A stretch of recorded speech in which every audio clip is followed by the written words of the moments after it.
Welcome to the Top 10 Gardener with Master Gardener Ken Lain. Gardening can be challenging, but with Ken's tips, tricks, and top 10 advice, you'll reap huge rewards. Now welcome your garden host, Ken Lain. One of my favorite holiday plants. We have one at our front door right now. We use it quite often. It grows quite well here at this higher elevations of Arizona, as long as it's in more of a protected, kind of shaded area. It'll take some sun, but not that midday, middle of summer sun. Doesn't like that, but midday now, fine. But hollies it's just so bright, so cheery. It's got a deep, rich, healthy green to it. I thought I'd just take a moment and just share what's the history behind holly. How did holly become a holiday plant? It's such a strong representation of the holidays, whether it's evergreens, no matter your background, faith, religion, whatever. It's from the Druids is who actually started this whole thing. The Celts and the Druids, they saw holly as a kind of representation of evergreen or everlife, and the prickliness, the prickly leaves or the thorny leaves.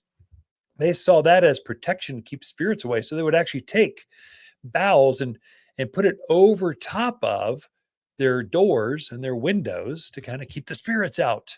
And again, this is pre-Christian. This is very far back in time, pagan kind of pre-Christian roots.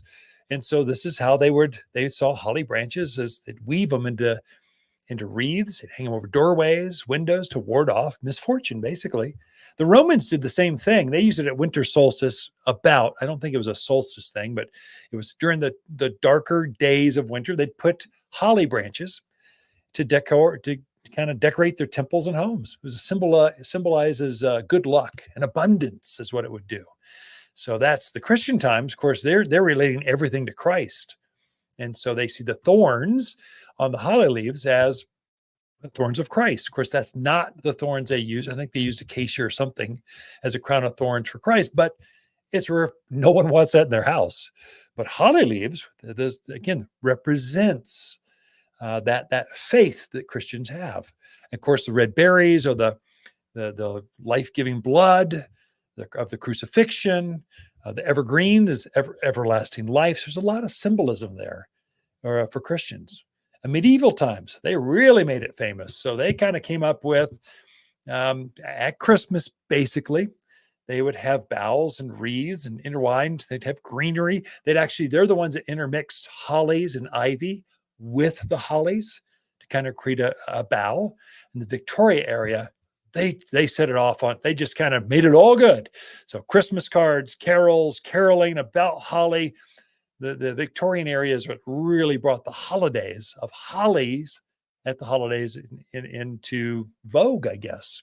And of course, today, it's a centerpiece in garlands.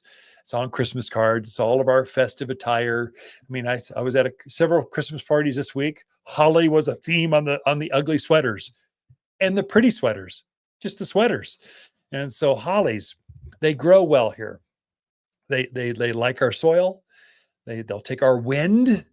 You got to give them some amendments. They like a rich soil, so add some compost or something. Add them to a garden. I grow them in containers.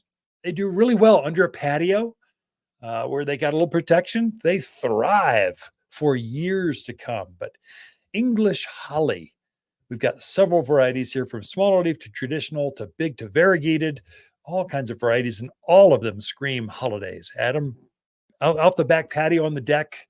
Put some lights on them, some bows, a little decorative balls, and you've got, voila, the holidays. But you too can grow holly.